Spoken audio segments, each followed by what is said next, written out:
Hello guys, അപ്പോൾ അങ്ങനെ കുറേ നാൾക്ക് ശേഷം ഞാനൊരു ലോങ് വീഡിയോ എഡിറ്റ് ചെയ്യുകയാണ്. വീഡിയോ കുറച്ച് ദിവസം മുന്നേ എടുത്തു വെച്ചാണ്. ലോങ് വീഡിയോ എഡിറ്റ് ചെയ്യാനായിട്ട് കുറച്ചധികം സമയം വേണ്ടി വരുന്നത് കൊണ്ട്, കുറച്ചും കൂടെ എഫേർട്ട് ഷോർട്ട് വീഡിയോനേക്കാളും വേണ്ടി വരുന്നത് കൊണ്ടാണ് വീഡിയോ ഇത്രയും എഡിറ്റ് ചെയ്യാനായിട്ട് ലേറ്റ് ആയത്. മാത്രമല്ല, ഷോർട്ട് വീഡിയോസിന് കിട്ടാറുള്ള റെസ്പോൺസ് സപ്പോർട്ടും ലോങ് വീഡിയോസിന് കിട്ടുന്നില്ല എന്നുള്ളത് കൊണ്ടും കൂടെ രാവിലെ തന്നെ എഴുന്നേറ്റ് ട്യൂഷനൊക്കെ കഴിഞ്ഞിട്ട് ചെറിയ ലക്ഷണം ഉള്ളതുകൊണ്ട് തന്നെ കുറച്ച് ചുക്ക് കാപ്പി ഇട്ട് കുടിക്കാന്ന് പറഞ്ഞ് ചുക്ക് കാപ്പിയൊക്കെ ഇട്ട് കുടിച്ചു. ട്യൂഷൻ ഉണ്ടായിരുന്ന സമയത്തും അമ്മ എനിക്ക് ചുക്ക് കാപ്പി ഇട്ട് തന്നിട്ടുണ്ടായിരുന്നു. അങ്ങനെ ഞങ്ങളത് കുടിച്ചതിന് ശേഷമാണ് ക്ലാസ് സ്റ്റാർട്ട് ചെയ്തിട്ടുണ്ടാവുന്നത്. കിച്ചൺ എന്താണ് ഇത്രയും അടുക്കും ചിട്ടയില്ലാതെയൊക്കെ വെച്ചേക്കുന്നതെന്ന് ചോദിച്ചിട്ടുണ്ടെങ്കിൽ ഇതൊരു വർക്കിംഗ് ഡേ ആണ്. അതായത് രാവിലെ തന്നെ എല്ലാവർക്കും പോകേണ്ട തിരക്കുകളിലാണ്. അടുത്ത തിരക്ക് ഏറ്റവും കൂടുതൽ അറിയാൻ പറ്റുന്നത് കിച്ചണിലാണ്. കിച്ചണിൽ ഞാൻ അധികമായിട്ട് ഇടപെടാറില്ല, അമ്മയാണ് കൂടുതലും ചെയ്യുന്നത്. പിന്നെ എന്തെങ്കിലും ദോശയോ അല്ലെങ്കിൽ അമ്മേനെ ഹെൽപ്പ് ചെയ്യാൻ മാത്രമാണ് ഞാൻ കിച്ചണിൽ കയറാറുള്ളത്. അങ്ങനെ എല്ലാവരും പോയതിനു ശേഷമാണ് ഞാൻ അടുക്കളയിലേക്കും ക്ലീനിങ് പരിപാടികളിലേക്കും ഒക്കെ കടക്കുന്നത്. ആണെങ്കിൽ കിച്ചണിന്റെ സ്ലാബിൽ നിറച്ചും പാത്രങ്ങളായിട്ട് കറികൾ ഇങ്ങനെ വെക്കുമല്ലോ, അതിങ്ങനെ വെക്കുന്നത് എനിക്ക് ഇഷ്ടമല്ല. ചിലന്നല്ല, അങ്ങനെ നിറഞ്ഞിരിക്കുമ്പോ എന്തോ ഒരു ഭംഗിയില്ലാത്ത പോലെയൊക്കെ ഫീൽ ചെയ്യും. ആദ്യമേ തന്നെ അതെല്ലാം ഓരോരോ പാത്രങ്ങളിലാക്കി കണ്ടെയ്നറുകളിൽ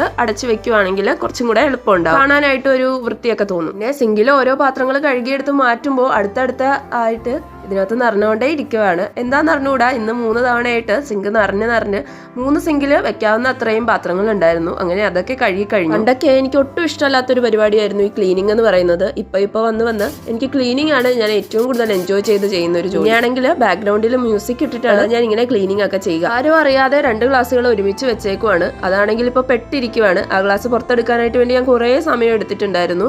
പക്ഷെ അത് എനിക്ക് എടുക്കാനായിട്ട് സാധിച്ചില്ല. ഞാൻ സോപ്പ് പൊടിയും വെള്ളമൊക്കെ ഒഴിച്ചിട്ട് ചെയ്ത് നോക്കി. നിങ്ങൾക്ക് ഇങ്ങനെ പറ്റാറുണ്ടോ എന്നുള്ളത് കമന്റ് ചെയ്യുക. വീഡിയോ എഡിറ്റ് ചെയ്യുമ്പോഴാണ് ഞാൻ ആ ഗ്ലാസിനെ പറ്റി തന്നെ ഓർക്കുന്നത്. അതിന് എന്ത് സംഭവിച്ചിട്ടുണ്ടെന്ന് ഇപ്പൊ എനിക്ക് ഒരു ഐഡിയ ഇല്ല. അമ്മ കണ്ടിട്ടുണ്ടാകും, എങ്ങനെ എടുത്തിട്ടുണ്ടാകുന്നെന്ന് അറിയില്ല. അത് എടുത്തിട്ടുണ്ടോ അതെടുത്ത് കളഞ്ഞോ എന്നൊന്ന് പറഞ്ഞു. കുറെ ശ്രമിച്ചിട്ടുണ്ടായിരുന്നു, പക്ഷേ ഞാൻ ശ്രമിച്ചിട്ട് അത് പോന്നിട്ടില്ല. എന്തായാലും ഇനി അമ്മേനോട് ചോദിച്ചിട്ട് കമന്റിൽ ഞാൻ പറയാം. ഷോർട്ട് വീഡിയോസ് സ്ഥിരം കാണുന്നവർക്കറിയാം, ഞാൻ ഇങ്ങനെ മണി പ്ലാന്റ് കിച്ചണിൽ വെച്ചിട്ടുണ്ട്. അതാണെങ്കിൽ ഇടയ്ക്ക് ക്ലീൻ ചെയ്താൽ മതി, ഒരുപാട് എഫേർട്ട് ഇടേണ്ട കാര്യമൊന്നുമില്ല. ആൾക്ക് സിമ്പിൾ ആയിട്ട് വളർത്താൻ പറ്റുന്ന ഒരു പ്ലാന്റ് തന്നെയാണ് മണി പ്ലാന്റ്. പ്ലാന്റ് ഇഷ്ടമുള്ള ആളുകൾ ഉണ്ടെങ്കിൽ കമന്റ് ബിലോ ഗൈസ്. എന്റെ ചുറ്റുമുള്ള ചെറിയ ചെറിയ കാര്യങ്ങളിൽ അഡീഷണൽ ആയിട്ട് എന്തെങ്കിലും ഞാൻ ചെയ്യുവാണെങ്കിൽ അത് എനിക്ക് ഭയങ്കര ഹാപ്പി ആയിട്ട് ഫീൽ ചെയ്യും. എനിക്ക് പ്ലാന്റ്സ് ഇഷ്ടമാണ്. അപ്പൊ എന്റെ ചുറ്റിനും ഈ പ്ലാന്റ്സ് കാണുവാണെങ്കിൽ ഞാൻ കുറച്ചും കൂടെ ഫ്രഷ് ആയിട്ടും ഹാപ്പി ആയിട്ട് ഫീൽ ചെയ്യും. അങ്ങനെ കിച്ചൺ നല്ല സെറ്റ് ആയിട്ട് ക്ലീൻ ആയിട്ടുണ്ട്. അത് കഴിഞ്ഞതിന് ശേഷം പാട്ടൊക്കെ കേട്ട് ഡൈനിങ് ടേബിൾ ഒക്കെ ക്ലീൻ ചെയ്തു. ഞാൻ മൊത്തത്തിൽ ക്ലീൻ ചെയ്യുന്നുണ്ട് വീട്. എല്ലാ ദിവസവും ഉള്ള ക്ലീനിങ് തന്നെയാണ് കേട്ടോ. ഞാനിപ്പോ കൂടുതലും ക്ലീനിങ് വീഡിയോസ് ഒക്കെ അപ്ലോഡ് ചെയ്യാൻ തുടങ്ങിയപ്പോൾ എന്നോട് ഇപ്പൊ എല്ലാവരും എന്ന് ഞാൻ പറയുന്നില്ല, പക്ഷെ കുറച്ച് പേര് എന്നോട് ചോദിക്കാൻ തുടങ്ങിയിട്ടുണ്ട്, നീ ക്ലീനിങ് ഒക്കെ ചെയ്യുമോ? പക്ഷെ എന്താ, ക്ലീനിങ് ഒക്കെ ഞാൻ ചെയ്യാറുണ്ട് ഗൈസ്. പക്ഷെ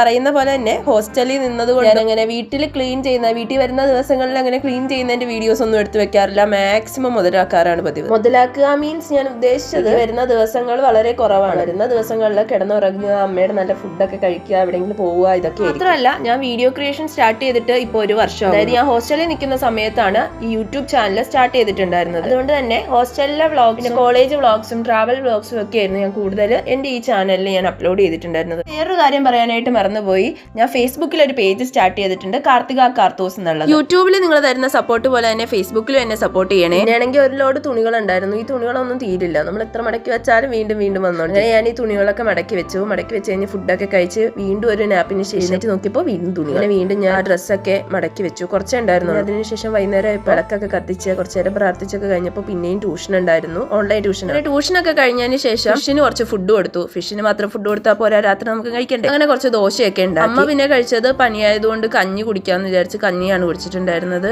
അങ്ങനെ ദോശയൊക്കെ ഉണ്ടാക്കി. ഞാൻ ദോശ കഴിച്ചില്ല, എപ്പോഴും പറയുന്ന പോലെ തന്നെ ചോറാണ് എനിക്ക് ഇഷ്ടം, അതുകൊണ്ട് ചോറാണ് കഴിച്ചത്. അപ്പൊ ഓക്കെ, ബൈ ഗൈസ്, നെക്സ്റ്റ് വീഡിയോയിൽ കാണാം.